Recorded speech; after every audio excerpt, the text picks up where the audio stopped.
The street's kind of zeroing in on what Musk said about the macro and the idea that at least the auto business is going to be in for a difficult 12 months. I wonder what you make of that. Well, look, yesterday was an interesting day. Top level, Tesla just posted a record quarter, 422,000 cars. They're going to grow toward probably 1.9 to 2 million vehicles this year, all electric. They're showing 40% year-over-year growth. No one in the auto industry is close. And on top of that, they just posted their 15th quarter of profitability. So I think they're sitting in pretty good shape. I think there are three interesting things that came up yesterday. JB Straubel's coming onto the board. That's going to provide stability.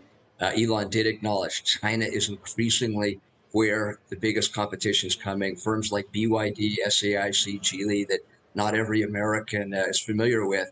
You're going to hear a lot more about those in the future, and they'll be starting to sell on U.S. shores probably by 2024, 25. But I think the biggest news, and it's been a little undercovered here, is for 41 years in a row, the number one selling vehicle in the United States has been Ford F-150, selling roughly 650,000 vehicles a year. Tesla will start selling its Cybertruck in September. They have a backlog of 1.5 million orders. They're going to be coming out of the Austin plant probably at a capacity of 250,000 a year. If Tesla manages to take a big piece of Ford's auto production with their most productive, profitable vehicle line, that would be a real game changer. So to me, that was the big headline yesterday. We'll see how things shape up. When he says, I'll say what I want to say, and if the consequence of doing that is losing money, so be it, he's really referring to Twitter, but I wonder if you think that applies to Tesla too, and if investors should take that into account.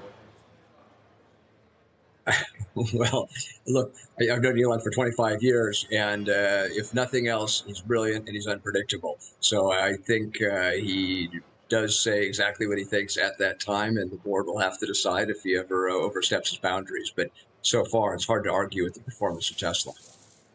Steve, let's come back to the Cybertruck. I got to look at it yesterday. I also at least walked by where they're manufacturing it. And obviously, he does feel quite optimistic that it will be here later in the year, a little later than they'd anticipated.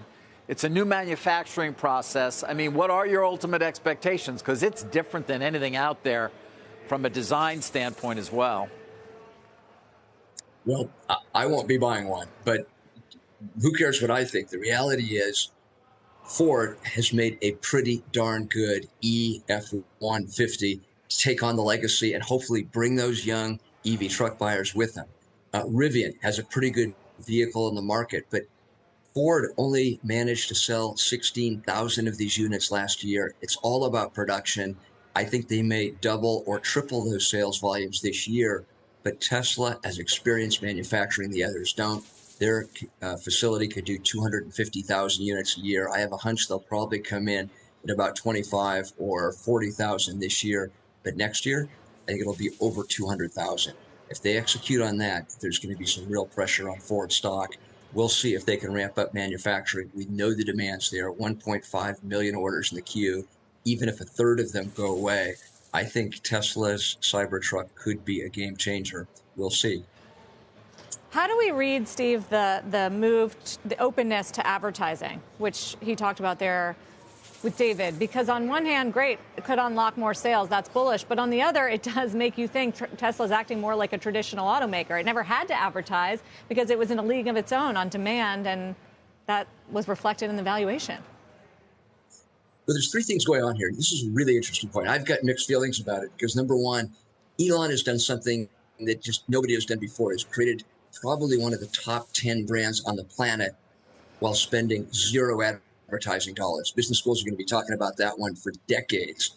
But what's happened here, and this is really the big picture point, is Elon has very carefully at Tesla done things behind the scenes for the last 10 years to bring the cost of production of their vehicles down dramatically. They have the lowest cost battery production in the world today.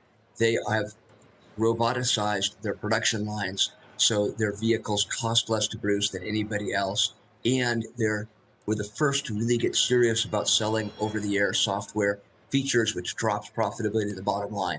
The punchline is they are more profitable than anybody else out there. They get twice the profitability on every car they sell than Toyota, 3x what Volkswagen gets and 5x what Ford gets. So the punchline to all of this is they can afford it, and they're going from having a more expensive vehicle where mass market marketing didn't make sense to a lower cost vehicle. And Elon hinted a little bit about the potential of a $25,000 Tesla.